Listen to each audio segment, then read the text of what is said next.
Welcome back to Tipsy Whiskey Shenanigans. I'm Steven, and tonight, whenever the heck you're watching this, we are getting into lessons learned from 2021. What are we taking away from 2021 in the world of whiskey?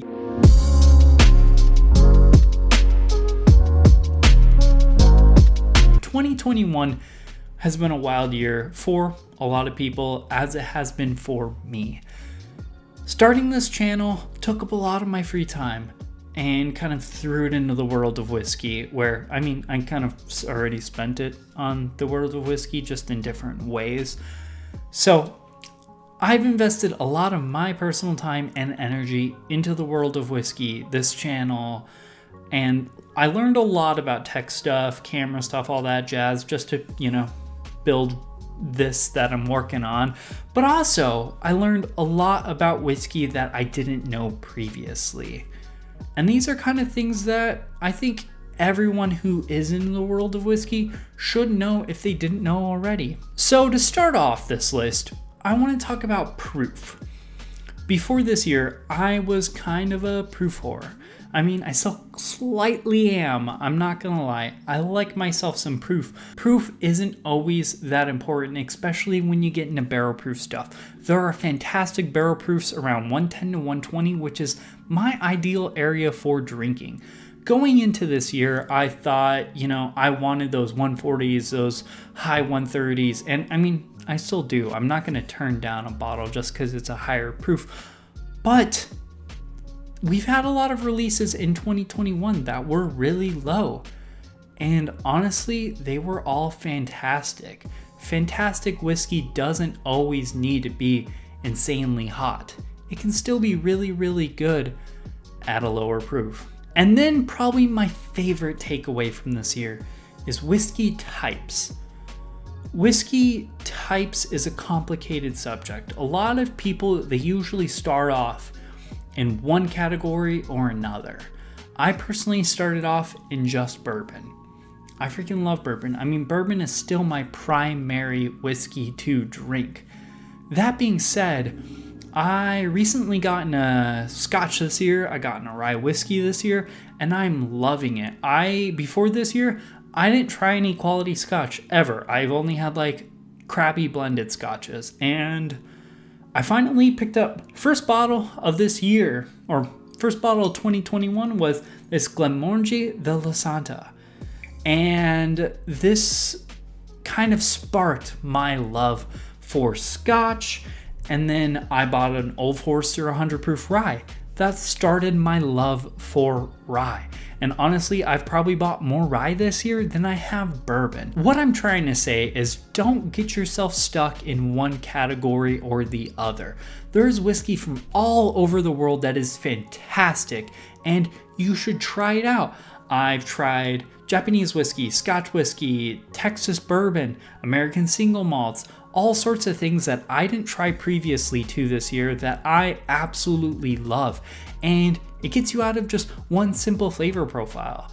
Because, bourbon's kind of limited with what it can do. Scotch is very scotchy, rye is very spicy, but it allows you to build a collection, try new things, fall in love with different things, because there's a lot of whiskey out there that people aren't drinking when I know they would love it, just because I'm just a Scotch drinker, I'm just a bourbon drinker, I only drink ryes, I just drink Japanese whiskey.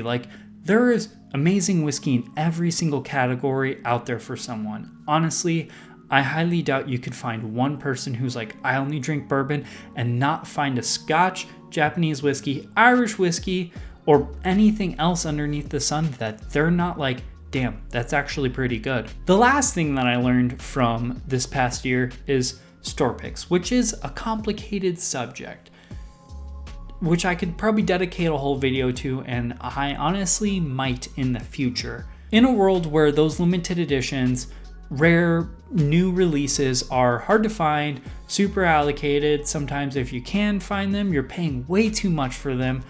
Honestly, I think store picks is the new thing to hunt. Store picks are worth it, hands down, especially if you can find a quality store that knows what they're doing. I've had good store picks and I've had bad store picks. meet those people, talk with those people, figure out who does their picks. Maybe you can help them pick ones in the future. Who knows? But find good quality stores and pick up those store picks. Those are the new things that I think people should be hunting in this year. Like, let's get rid of this. I'm going to try to find the newest batch of Stag.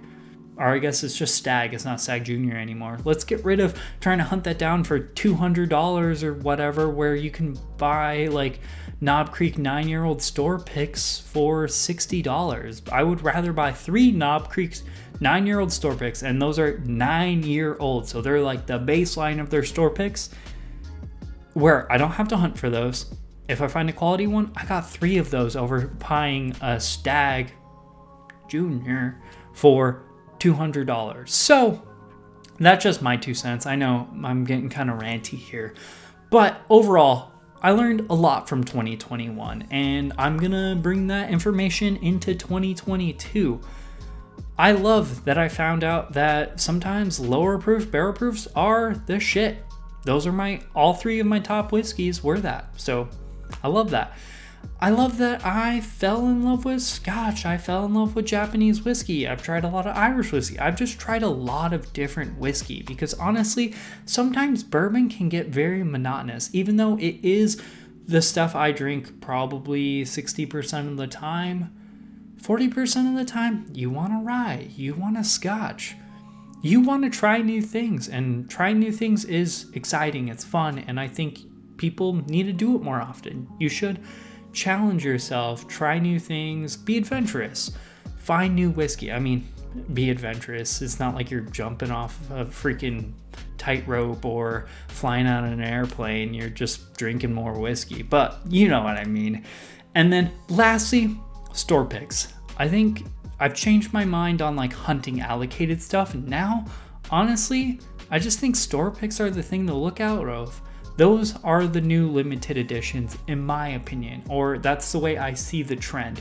Store picks are quality. Going into this year, I thought store picks were crap. I had a lot of bad store picks, but then I found some good store picks, and that completely revolutionized the idea of store picks to me.